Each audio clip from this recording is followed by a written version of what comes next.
जय हिंद दोस्तों। आपका अपने YouTube channel service to saving guide में बहुत बहुत स्वागत है। Reservation in appointment and promotion for SC ST OBC under the central government series का आप यह 7वां भाग देख रहे हैं, 7th पार्ट देख रहे हैं। और इस पार्ट में भी मैं आपसे एक बहुत ही इंपॉर्टेंट टॉपिक पर चर्चा करने जा रहा हूं। Appointment of SC ST OBC on their own merit in direct recruitment. केंद्र सरकार के अधीन किसी भी पोस्ट या सर्विस के लिए सीधी भर्ती में कब SC ST OBC कैटेगरी के किसी भी कैंडिडेट के सिलेक्शन को ऑन मेरिट माना जाता है, अपने बल पर माना जाता है, और जनरल कैटेगरी या फिर अनरिजर्व्ड कैटेगरी के तहत एडजस्ट किया जाता है, और कब सिलेक्शन को ऑन मेरिट नहीं माना जाता और रिजर्व्ड कैटेगरी यानी कि आरक्षित वर्ग के तहत एडजस्ट किया जाता है। तो इसी टॉपिक पर आगे इस वीडियो में मैं आपसे चर्चा करने जा रहा हूं। दोस्तों, जैसा कि आपने देखा होगा कि किसी भी एग्जाम के बाद जब सिलेक्शन लिस्ट आता है तो सिलेक्शन लिस्ट में कुछ ऐसे कैंडिडेट होते हैं SC ST OBC कैटेगरी से जिनको मार्क्स तो जनरल कैंडिडेट के बराबर में मिला होता है, लेकिन उनके नाम को रिजर्व्ड कैटेगरी के तहत दिखाया जाता है। और कुछ ऐसे भी कैंडिडेट होते हैं, अगर उनको जनरल कैटेगरी के बराबर में मार्क्स मिला होता है तो उनके नाम को अनरिजर्व्ड कैटेगरी या फिर जनरल कैटेगरी के तहत दिखाया जाता है। तो ऐसा क्यों होता है और इसके लिए क्राइटेरिया क्या होता है, तो आगे इस वीडियो में मैं आपको बताने जा रहा हूं कि इसके लिए क्राइटेरिया क्या होता है। और इसे मैं आपको एक एग्जाम्पल से भी समझाने जा रहा हूं, आपको एक सिलेक्शन लिस्ट दिखाने जा रहा हूं और सिलेक्शन लिस्ट के आधार पर भी समझाने जा रहा हूं कि ऐसा कैसे होता है। और ये भी स्पष्ट करने जा रहा हूं कि अगर SC ST कैटेगरी से किसी भी कैंडिडेट का सिलेक्शन अनरिजर्व्ड कैटेगरी के तहत होता है तो क्या आगे प्रमोशन में उनको आरक्षण का लाभ मिलेगा या नहीं मिलेगा। तो इन सभी मुद्दों पर आगे इस वीडियो में हम आपसे चर्चा करने जा रहे हैं। इसलिए आपसे मेरा एक रिक्वेस्ट है कि आप इस वीडियो को अंत तक जरूर देखें ताकि आपको पूरी जानकारी मिले। और साथ ही साथ अगर अभी तक आपने अपने YouTube channel service to saving guide को सब्सक्राइब नहीं किया है तो इसे अभी सब्सक्राइब करें, और वीडियो अच्छा लगे तो इसे ज़्यादा से ज़्यादा लाइक और शेयर जरूर करें। और साथ ही साथ कमेंट सेक्शन में भी लिख कर यह बताएं कि यह वीडियो आपको कैसा लगा। तो आइए जानते हैं सबसे पहले क्राइटेरिया के बारे में कि इसके लिए क्राइटेरिया क्या होता है।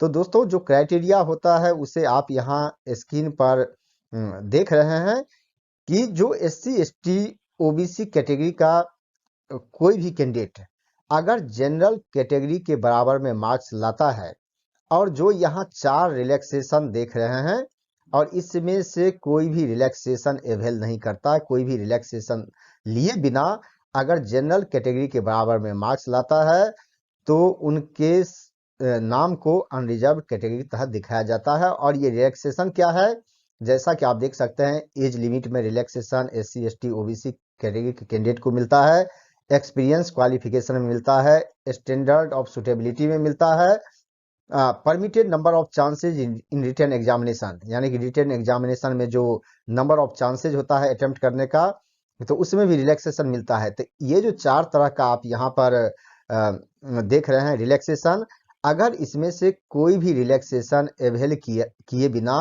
SC ST कैटेगरी के कोई भी कैंडिडेट जनरल कैटेगरी के बराबर में मार्क्स लाता है और जनरल कैटेगरी के कैंडिडेट का सिलेक्शन होता है तो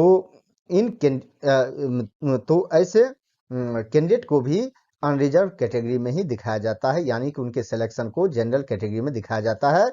अगर इसमें से कोई भी रिलैक्सेशन लेता है और जनरल कैटेगरी के बराबर में भी मार्क्स लाता है तो भी उनके सिलेक्शन को रिजर्व कैटेगरी के तहत दिखाया जाता है।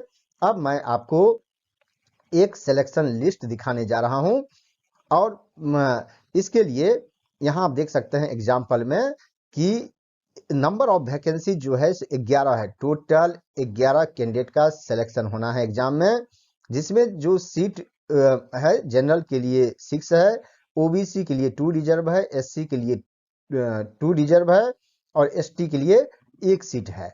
अब मैं आपको सिलेक्शन लिस्ट दिखाता हूं कि अलग अलग कैटेगरी जो कैंडिडेट हैं उनको कितने मार्क्स मिले हैं। सबसे पहले यहाँ जो स्टैंडर्ड रखा गया है सिलेक्शन का, तो जनरल कैटेगरी के कैंडिडेट के लिए 50% रखा गया है और SC ST OBC कैटेगरी के कैंडिडेट के लिए 45% या उससे ज़्यादा इनका होगा, तो ये रखा गया है। तो ये 50% जो है ये जनरल स्टैंडर्ड है, और ये जो 45% है इसे रिलैक्स्ड स्टैंडर्ड कहा जाता है, जो कि SC ST OBC कैटेगरी के कैंडिडेट के लिए रखा गया है। अब यहाँ देख सकते हैं कि यहाँ सबसे पहले जो जनरल कैटेगरी के कैंडिडेट का मार्क्स आप यहाँ देख सकते हैं, ए से लेके एच तक, जो यहाँ उसके सामने में मार्क्स को दिखाया गया है कि इतने इतने मार्क्स एग्जाम में मिले हैं। दूसरा यहाँ SC कैटेगरी कैंडिडेट को देख सकते हैं कि इतने मार्क्स, जो 4 कैंडिडेट थे के से लेके पी तक, इतने मार्क्स मिले हैं। और ST कैटेगरी में देख सकते हैं कि 2 कैंडिडेट अपीयर हुआ था और उसको इतने मार्क्स मिले हैं। और OBC कैटेगरी में भी 3 कैंडिडेट को आप यहाँ पर देख सकते हैं, और कितना मार्क्स एग्जाम में स्कोर किया है उसे भी उसके सामने में आप देख सकते हैं। और जहां भी स्टार लगा हुआ है, तो स्टार का मतलब है कि एज रिलैक्सेशन लिया है, कि जिस कैंडिडेट के मार्क्स पर स्टार लगा हुआ है, मार्क्स के सामने स्टार लगा हुआ है, तो ऐसे कैंडिडेट एज रिलैक्सेशन लिया है। और जहां भी एट द रेट ऑफ लगा हुआ है, उसने मिनिमम मार्क्स, जो मिनिमम मार्क्स है तो उसमें रिलैक्सेशन लिया है। तो जहां भी मिनिमम मार्क्स है वहां पर एट द रेट लगा हुआ है, और जहां भी स्टार है वहां पर एज रिलैक्सेशन है, तो ये रिलैक्सेशन लिया गया है, इसलिए वहां स्टार और एट द रेट ऑफ से मार्क किया गया है। अब देखिए इन सारे मार्क्स को जब एक साथ रखा जाता है, यानी कि हायर टू लोअर किया जाता है, उसके बाद दिखाता हूं कि कैसे सिलेक्शन होता है इससे। इसके लिए यहां पर आप देख सकते हैं उसी मार्क्स को सबको सफल कर दिया गया है, ऑर्डर में रख दिया गया है। और यहाँ 1 से लेके आप देख सकते हैं 16वें नंबर तक के कैंडिडेट के मार्क्स को आप यहाँ देख सकते हैं। अब देखिए इसमें सिलेक्शन कैसे हुआ है। अब यहाँ लेफ्ट हैंड साइड में यहाँ पहले देखिए 6 कैंडिडेट का सिलेक्शन जनरल कैटेगरी में होना है, तो आप यहाँ देख सकते हैं कि ये जनरल कैटेगरी से है। उसके बाद यहाँ के जो है, के देख रहे हैं कि इसको 63 मार्क्स मिला है, लेकिन एज रिलैक्सेशन लिया है, इसीलिए इसके सिलेक्शन को जनरल कैटेगरी के तहत नहीं माना जाएगा। दूसरा कैंडिडेट जो जनरल कैटेगरी में है 62 है। तीसरा एल देख रहे हैं कैंडिडेट जो SC कैटेगरी का है, और यहाँ देख रहे हैं कि जनरल कैटेगरी में इसका सिलेक्शन हुआ है, चूंकि इन्होंने कोई भी रिलैक्सेशन नहीं लिया है। इसके बाद M है, ST कैटेगरी से है, भले इसको 59 मार्क्स मिले हैं एग्जाम में, लेकिन इन्होंने एज रिलैक्सेशन ले लिया है, इसलिए इसके सिलेक्शन को जनरल कैटेगरी के तहत नहीं दिखाया जाएगा। उसके बाद देख सकते हैं यहाँ की C, D और E तक, यहाँ देख रहे हैं कि टोटल ये 6 कैंडिडेट का सिलेक्शन जनरल कैटेगरी के तहत हुआ है।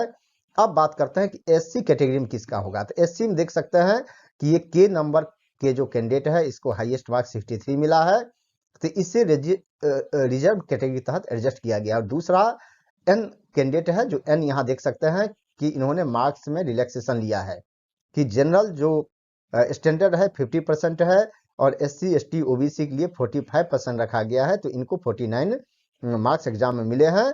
और चूंकि SC में सेकंड हाईएस्ट इसका है और 2 कैंडिडेट का सिलेक्शन होना है, तो सेकंड N का सिलेक्शन रिजर्व कैटेगरी में हुआ है।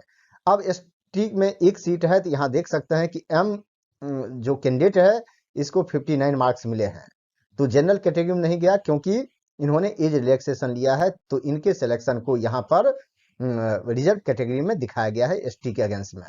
इसके बाद OBC कैटेगरी में यहाँ देख सकते हैं 2 कैंडिडेट है, J और दूसरा है यहाँ पर I। इन दोनों का सिलेक्शन, एक को 48 मार्क्स मिले हैं, दूसरे को 47 मार्क्स मिले हैं, तो इन कैंडिडेट्स ने रिलैक्सेशन लिया है मार्क्स में, यानी कि जनरल कैटेगरी के बराबर में मार्क्स नहीं मिला है, इन्होंने मार्क्स में रिलैक्सेशन लिया है, इसलिए इन दोनों कैंडिडेट के सिलेक्शन को रिजर्व्ड कैटेगरी यानी कि OBC कैटेगरी में दिखाया जाएगा। तो इस तरह से यह सिलेक्शन लिस्ट तैयार हुआ है, जो कि आप यहाँ पर देख रहे हैं। और इसी क्राइटेरिया के आधार पर कैंडिडेट को जनरल कैटेगरी में रखा गया है, और बाकी जो कैंडिडेट है उसको रिजर्व कैटेगरी में रखा गया है। तो ये सिलेक्शन लिस्ट है, और इसी तरह से सिलेक्शन लिस्ट जो एग्जाम के बाद आपने रिजल्ट देखा होगा, सिलेक्शन लिस्ट देखा होगा, तो इसी क्राइटेरिया के आधार पर उसे तैयार किया जाता है। अब कुछ बातें हैं जो आपके माइंड में उठ रहा होगा कि अगर सिलेक्शन ऑन मेरिट होता है, SC ST खास करके SC ST कैटेगरी के किसी भी कैंडिडेट का सिलेक्शन अगर ऑन मेरिट होता है और उसे अनरिजर्व्ड कैटेगरी के तहत एडजस्ट किया जाता है, अनरिजर्व्ड कैटेगरी में जनरल कैटेगरी में दिखाया जाता है, तो उसका क्या होगा? तो उसका क्या होता है कि जो उसका जो स्टेटस होता है वो SC ST का ही रहता है, और आगे जो प्रमोशन होगा तो उसमें भी रिजर्वेशन का लाभ मिलता रहेगा। यानी कि अनरिजर्व कैटेगरी में सिलेक्शन होने से ऐसा नहीं होता है कि आगे आरक्षण का लाभ नहीं मिलेगा, बल्कि एज यूजुअल प्रमोशन में भी लाभ मिलेगा। भले चूंकि यहाँ पर ऐसा क्यों किया गया है कि जो रिजर्व कैटेगरी में है वो 50% के लिमिट से ज़्यादा नहीं हो सकता। मैंने रिजर्व कैटेगरी के कैंडिडेट का जो सिलेक्शन है वो 50% से ज़्यादा नहीं हो सकता। तो आपने देख लिया कि वहाँ पर जितने सीट था, जिन्होंने रिलैक्सेशन लिया है उसको रिजर्व कैटेगरी में रखा गया है। आज जिन कैंडिडेट्स ने कोई भी रिलैक्सेशन नहीं लिया है और जनरल कैटेगरी के बराबर में मार्क्स लाया है, तो उनके सिलेक्शन को जनरल कैटेगरी के तहत दिखाया गया है। तो बस यही टेक्निकल इशू है, इसी कारण से ऐसा किया जाता है। तो अनरिजर्व कैटेगरी और रिजर्व कैटेगरी को आपने देख लिया कि किस तरह से सिलेक्शन लिस्ट तैयार होता है, और इससे संबंधित ऑर्डर को आप देखना चाहें तो ये सारे ऑर्डर है जिसे आप देख सकते हैं।